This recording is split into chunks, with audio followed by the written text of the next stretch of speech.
سامنے کرام السلام علیکم ورحمۃ اللہ تعالی وبرکاتہ۔ الحمد للہ رب العالمین والصلاة والسلام علی سید الانبیاء والمرسلین وعلى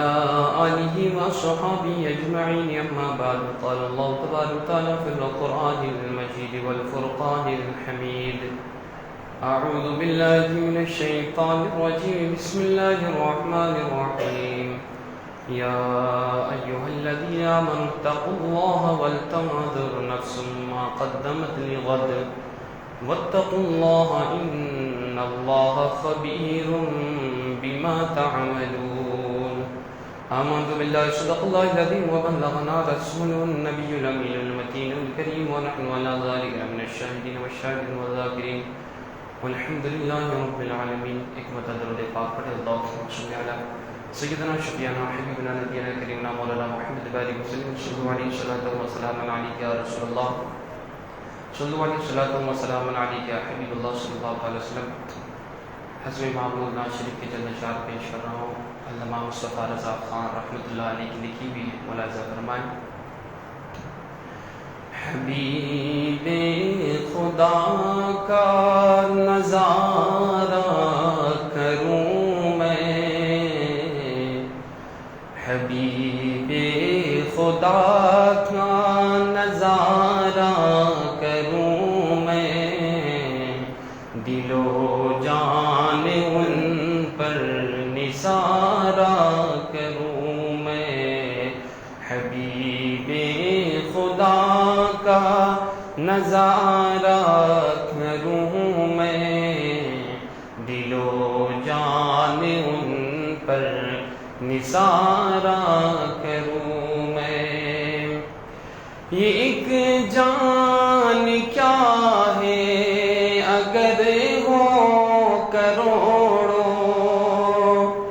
یہ ایک جان کیا ہے اگر ہو کروڑوں، تیرے نام پر سب کو وارا کروں میں، تیرے نام پر سب کو وارا کروں میں، دل و جان ان پر نثارہ کروں میں۔ اگر ہاتھ آئے مجھے تخت شاہی، اگر ہاتھ آئے مجھے تخت شاہی، تیرے کفش پا پر نثارہ کروں میں، تیرے کفش پا پر نثارہ کروں میں، حبیب خدا کا نظارہ کروں میں۔ فرشتے جو پوچھیں دین و ایمان مجھ سے، فرشتے جو پوچھیں دین و ایمان مجھ سے، تیری ہی جانب اشارہ کروں میں، تیرے ہی جانب اشارہ کروں میں، حبیب خدا کا نظارہ کروں میں۔ خدا ایسی قوت دے میرے قلم میں، خدا ایسی قوت دے میری زبان میں، کہ بد مذہبوں کو سدھارا کروں میں، کہ بد مذہبوں کو سدھارا کروں میں، حبیب خدا کا نظارہ کروں میں، دل و جان ان پر نثارہ کروں میں۔ درود پاک پڑھے، اللہم صلی علی سیدنا شفیعنا حبیبنا نبینا کریمنا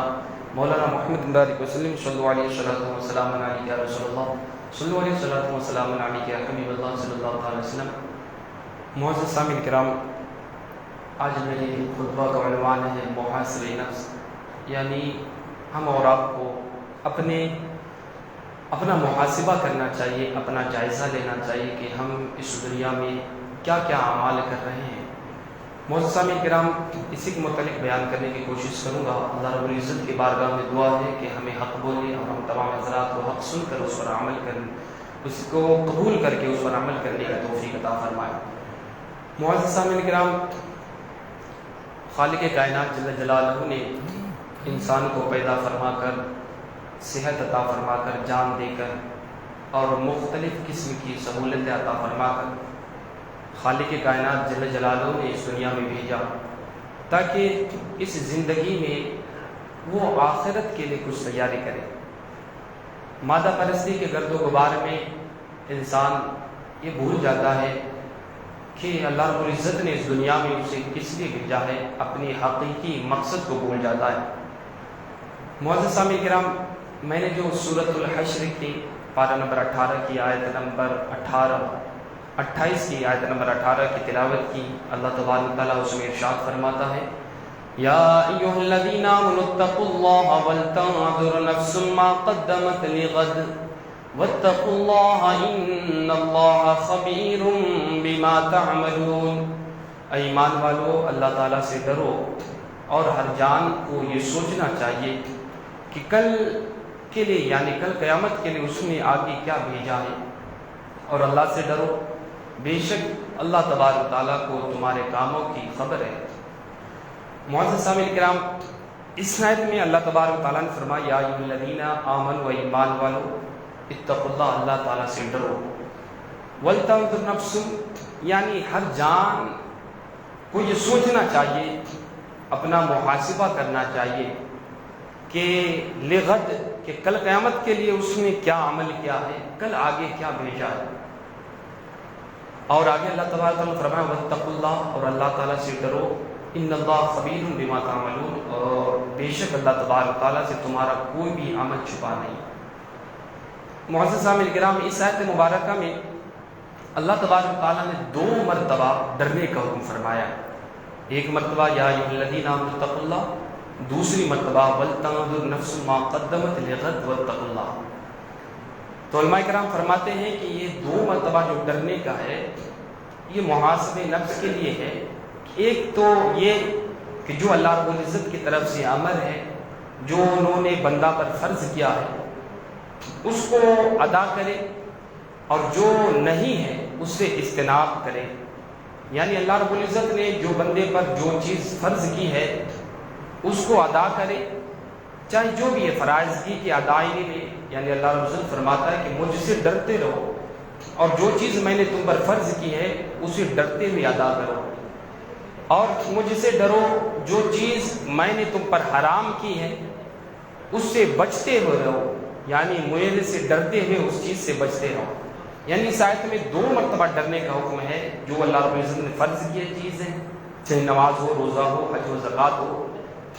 یہ چیزیں جو فرض ہے اسے کرتے رہو، اور جو چیزیں حرام کی ہے، زنا، سود ہو گیا، شراب، وہ دیگر چیزیں جو ہے اس سے بچتے رہو۔ میرے پیارے آقا صلی اللہ علیہ وسلم کے پیارے دیوان، پھر اسی آیت میں اللہ تبارک تعالیٰ نے یہ بھی فرمایا، ان اللہ خبیر بما تعملون، کہ تمہارا کوئی بھی عمل جو ہے مجھ سے چھپا ہوا نہیں۔ چاہے تم رات کے اندھیرے میں کوئی عمل کرو، یا دن کے اجالے میں کرو، یا اکیلے تنہائی میں کرو، یا پہاڑ کی چوٹی پر پہنچ کر ایسے کھو میں کوئی عمل کرو جسے تیرے علاوہ کوئی نہ جانتا ہو، یہ سب عمل میرے سامنے ہے۔ تیرے کوئی بھی عمل سے میں بے خبر نہیں ہوں، سارا کا سارا تو کیا کر رہا ہے، تیرے سارے اعمال، تیرے سارے کرتوت کی مجھے خبر ہے۔ معزز سامعین کرام، اللہ تبارک تعالیٰ نے اس آیت میں یہ فرمایا کہ کل قیامت کے دن تو یہ بھی سوچ، ہر نفس کو، ولتنظر نفس ما قدمت لغد، دیکھنا چاہیے، سوچنا چاہیے کہ اس نے کل آگے کے لیے کیا بھیجا۔ اس میں محاسبہ نفس کے بارے میں اللہ رب العزت یہ فرما رہا ہے کہ آج زندہ ہے انسان، زندہ ہے تو آج ہی اسے سوچنا چاہیے کہ ہم کل کے لیے کیا بھیجیں۔ رب کے بارگاہ میں جب ہم حاضر ہوں گے تو کہیں ایسا نہ ہو کہ ہمارے اعمال ایسے ہو کہ ندامت کی وجہ سے، شرمندگی کی وجہ سے ہمارا سر نہ اٹھ سکے، اور وہ اعمال اتنا کبھی، اتنا گندا، اتنا گھناؤنا ہو کہ جس کی وجہ سے ہمیں ذلت و رسوائی کا سامنا کرنا پڑے۔ تو آج ہی اپنا محاسبہ کر لو، اپنا جائزہ لے لو کہ تم آگے کے لیے کیا بھیجے ہو۔ میرے پیارے آقا صلی اللہ علیہ وسلم کے جوانوں، دوسری جگہ پارہ نمبر 29 کے سورۃ الحاقہ کے آیت نمبر 18 کے اندر اللہ تبارک و تعالیٰ فرماتا ہے یومئذ تعرضون لا تخفی منکم خافیہ، یعنی کہ جب کل قیامت کے دن ہر جان پیش ہوگا تو وہاں کوئی بھی چھپ نہیں سکے گا۔ اب یہاں پر کسی کو غلط فہمی یہ ہو سکتی تھی کہ کل میدان محشر قائم ہوگا، وہاں پر کروڑوں اربوں لوگ ہوں گے، سب کے اعمال نامے تولے جا رہے ہوں گے، اتنی بھیڑ باڑ ہوگی، سب کا حساب و کتاب لیا جائے گا، شاید میں اس میں چھپ جاؤں، میرے حساب کی باری نہیں آئے، میں چھپ جاؤں۔ اللہ فرماتا لا تخفی منکم خافیہ، وہاں تم نہیں چھپ سکتے ہو، تمہارے کو پیش ہونا یہ ہے، تمہارے ہر اعمال کا حساب لینا ہے۔ اب سورۃ الغاشیہ کی آیت نمبر آخری کی دو آیت میں اللہ رب العزت نے فرمایا انا الینا ایابہم ثم انا علینا حسابہم، کہ تمہیں میرے ہی پاس پلٹنا ہے، واپس آنا ہے، اور تجھے تیرا حساب جو ہے میں ہی لوں گا۔ میرے پیارے آقا صلی اللہ علیہ وسلم کے دیوانوں، تو اس آیت میں بھی اللہ تبارک تعالیٰ نے فرما دیا کہ اس دنیا میں ہمیشہ کے لیے انسان آیا نہیں ہے، اور اس دنیا میں رہ کر انسان کو سوچنا چاہیے کہ وہ اپنے آگے کے لیے اس نے کیا عمل کیا۔ میرے پیارے آقا صلی اللہ علیہ وسلم کے دیوانوں، قرآن پاک میں خوبصورت انداز میں محاسبہ نفس کی تلقین فرمائی گئی ہے، اور اللہ کے نبی صلی اللہ تعالیٰ علیہ وآلہ وسلم نے کئی فرامین میں محاسبہ نفس کے بارے میں فرمایا۔ معزز سامعین کرام، اللہ کے نبی صلی اللہ تعالی وسلم نے جب محاسبہ نفس کے بارے میں فرمایا کہ وہ لوگ جنہیں حشر کے میدان کے بارے میں کوئی خبر ہی نہیں تھی کہ وہاں اپنا حساب دینا، جب آقا کا انہوں نے فرمان سنا وہ صحابہ کرام، تو اس عمل میں، اپنے محاسبے کے عمل میں اتنا تیز ہو گئے کہ حضرت عمر فاروق اعظم رضی اللہ تعالیٰ عنہ کا ایک فرمان جو امام ترمذی رحمۃ اللہ علیہ نے جامع کبیر کے اندر، اور امام ابن ابی دنیا نے محاسبۃ النفس کے اندر، اور مدارج السالکین کے اندر، اور امام ابو بکر شیبہ نے مصنف ابن شیبہ کے اندر یہ حضرت عمر فاروق اعظم رضی اللہ تعالیٰ عنہ کا قول نقل فرمایا کہ حضرت عمر فاروق اعظم رضی اللہ تعالیٰ عنہ ممبر پر کھڑے ہو کر یہ ایک مرتبہ خطبہ دیا کہ حاسبوا انفسکم قبل ان تحاسبوا، کہ تم اپنا محاسبہ کر لو، تم اپنا حساب کر لو اس سے پہلے کہ تیرا حساب کیا جائے، یعنی تم اپنے اعمال کا حساب کر لو کہ تمہارے اعمال کس نوعیت کے ہیں، کس قسم کے ہیں، تمہارے اعمال میں کیا کمی اور بیشی ہے، تمہارے اعمال میں کچھ کمی تو نہیں رہ گئی، اگر تمہارا اعمال صحیح ہے تو ٹھیک ہے، اگر تمہارے اعمال ایسے نہیں کہ جس کی جگہ دوسرا کوئی اچھا اعمال ہو تو آج حساب کر لو، حاسبوا انفسکم، آج تم اپنا حساب کر لو قبل ان تحاسبوا، اس سے پہلے کہ اللہ رب العزت تیرا حساب لے۔ میرے پیارے آقا صلی اللہ علیہ وسلم کے جوان، پھر حضرت عمر آگے فرماتے ہیں وزنوا قبل ان توزنوا، کہ اپنے عمل کا وزن اس دنیا میں کر لو اس سے پہلے کہ تیرے عمل کا وزن کیا جائے، کیونکہ کل قیامت کے دن نیک اعمال جو ہے وزن کے اعتبار سے ہوگا، میزان پر اس کے اعمال تولے جائیں گے، جس کا وزن زیادہ ہوگا اس کے اعمال، جس کے اعمال اچھے ہوں گے اس کا وزن زیادہ ہوگا، جس کے اعمال اچھے ہوں گے میرے پیارے آقا صلی اللہ علیہ وسلم کے دیوان وہ خوش نصیب ہوگا۔ معزز صاحب کرام، حضرت عمر فاروق اعظم رضی اللہ عنہ فرماتے ہیں وزنو، یعنی تم جو ہے اپنا اعمال کا وزن کر لو اس دنیا کے اندر، زنو قبل ان توزنو، یعنی کہ اس دنیا کے اندر رہتے ہوئے تم اپنے اعمال کا جائزہ لے لو کہ تم جو اعمال کر رہے ہو اس میں کس قسم کی ملاوٹ تو نہیں ہے، اس اعمال میں ریاکاری کا دخل تو نہیں ہے، کوئی نام و نمود کی شہرت تو نہیں ہے، کوئی دکھاوا تو اس کے اندر نہیں آ چکا ہے۔ آج محاسبہ کر لو، اپنے عمل کا وزن کر لو،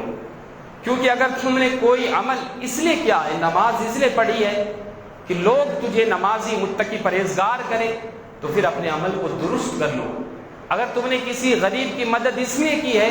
کہ لوگ تجھے سخی اور بڑا مالدار کہیں، تو پھر تجھے اپنے عمل کا وزن کر لینا چاہیے، اپنے محاسبہ کر لینا چاہیے۔ تمہارا کوئی بھی عمل جو ہے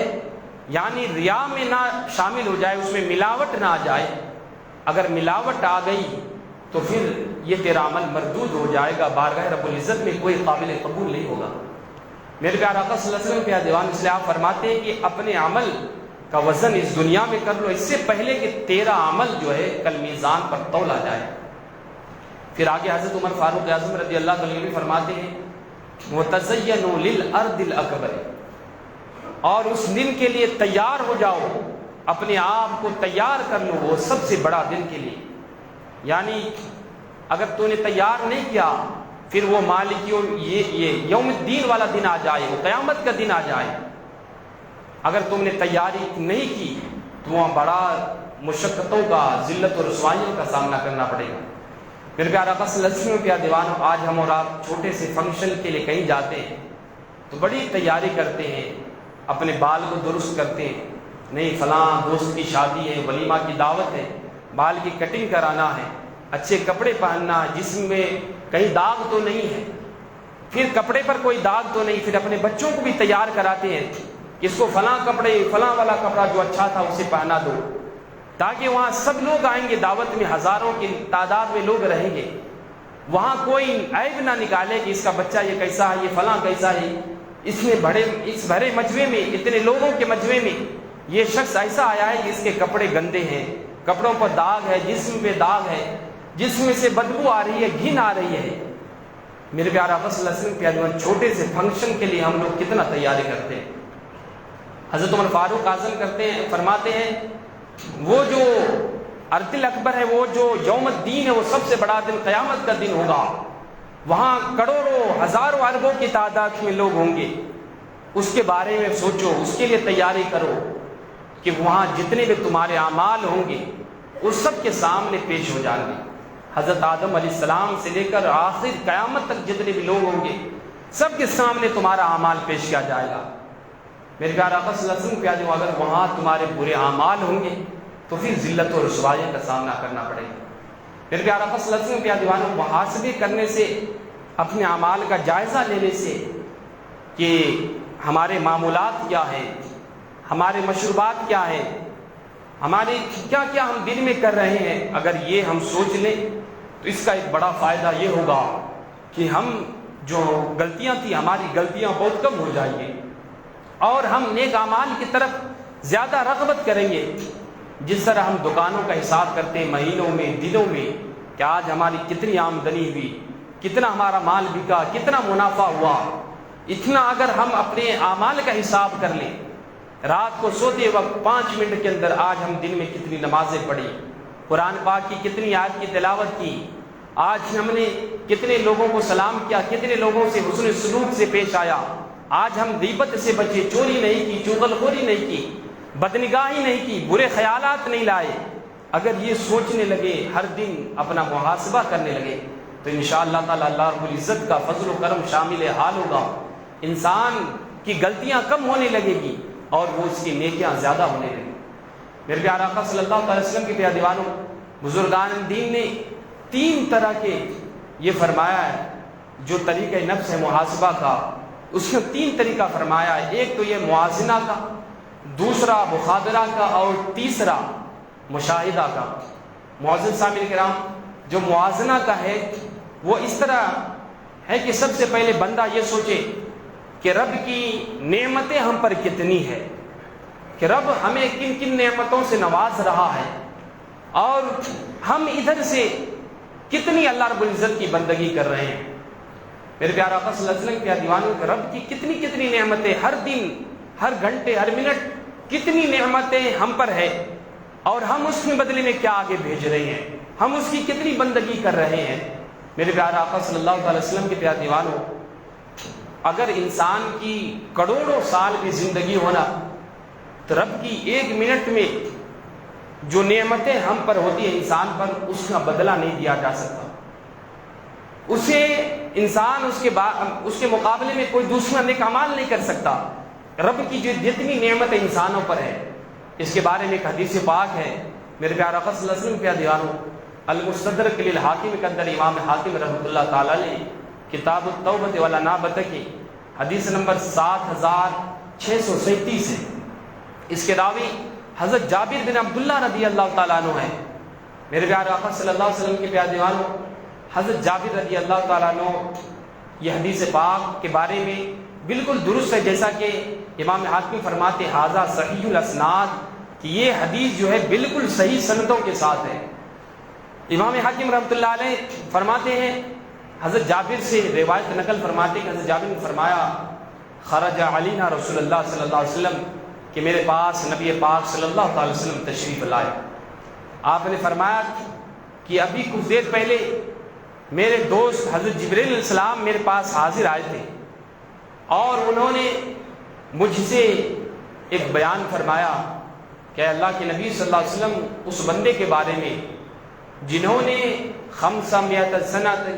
جنہوں نے اللہ رب العزت کی 500 سال عبادت کی ہے، اس کے بارے میں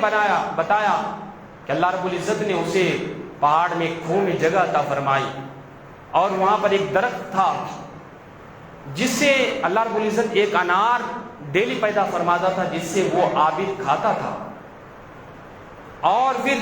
اسی میں سے اس کے انگوٹھے سے ایک چشمہ جاری کیا تھا جس سے وہ پانی پیتا تھا میٹھا، اور پہاڑ کے چاروں بغل تالاب تھا۔ اس نے اپنے رب کی عبادت 500 سال تک کی ہے۔ حضرت جبریل علیہ السلام فرماتے ہیں پھر اس نے اللہ رب العزت سے یہ دعا کی کہ عند وقت العجل ان یقبضہ ساجدا، کہ پروردگار عالم جب میری موت آئے تو سجدے کی حالت میں مجھے موت آئے۔ میرے پیارے آقا صلی اللہ علیہ وسلم کے دیوانوں کو بڑے خوش نصیب مسلمان ہوتے ہیں جسے نیک اعمال کرتے ہوئے موت آ جاتی ہے۔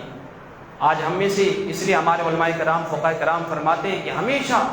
نیک اعمال کرتے رہنا چاہیے، کیونکہ جب تمہاری موت آئے تو نیک اعمال کرتے ہوئے آئے۔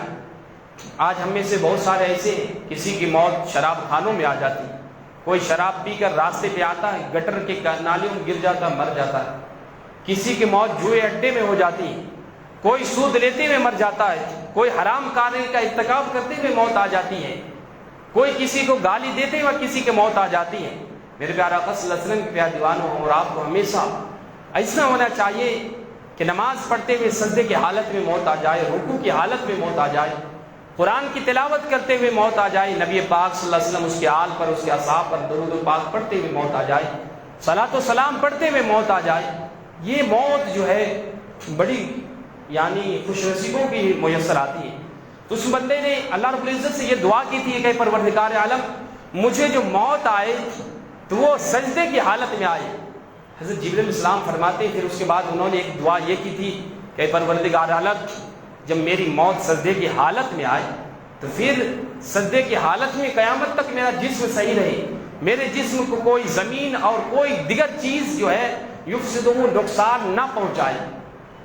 حضرت جبریل فرماتے ہیں کہ میں جب آپ کے پاس آتا ہوں تو اس جزیرے میں وہ شخص کو ابھی بھی دیکھتا ہوں کہ وہ سجدے کی حالت میں۔ پھر حضرت جبریل السلام فرماتے ہیں قیامت کا دن ہوگا، جب قیامت کی قائم ہوگی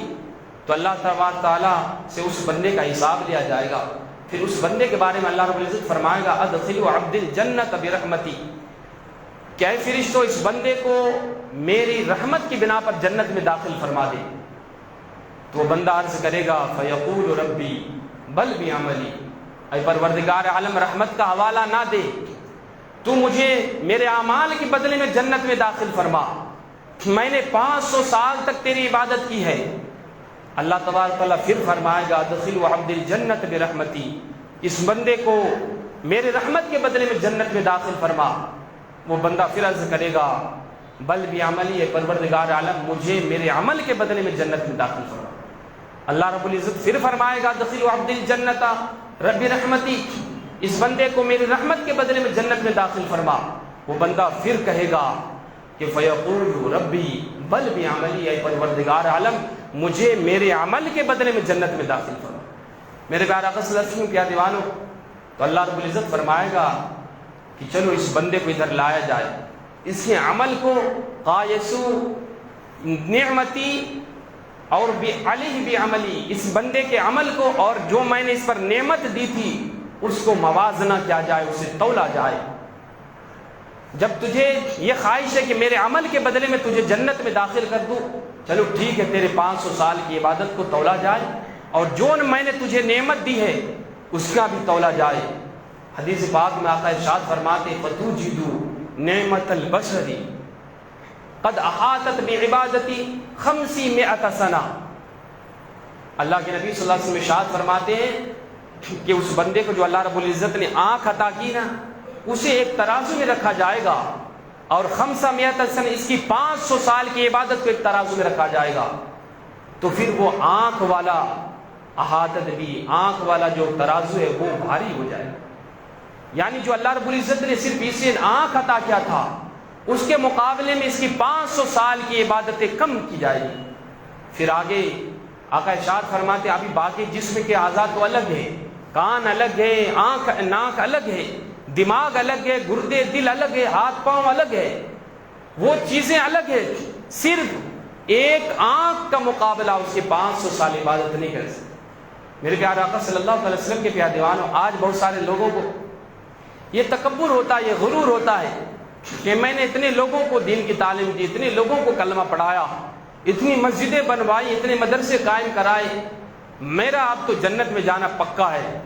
میرے پیارے آقا صلی اللہ علیہ وسلم کے پیارے دیوانوں، کوئی شخص اللہ رب العزت کے فضل کے بغیر جنت میں جا نہیں سکتا۔ اللہ رب العزت کا فضل ہے، اس لیے اہل سنت و جماعت کا یہ عقیدہ ہے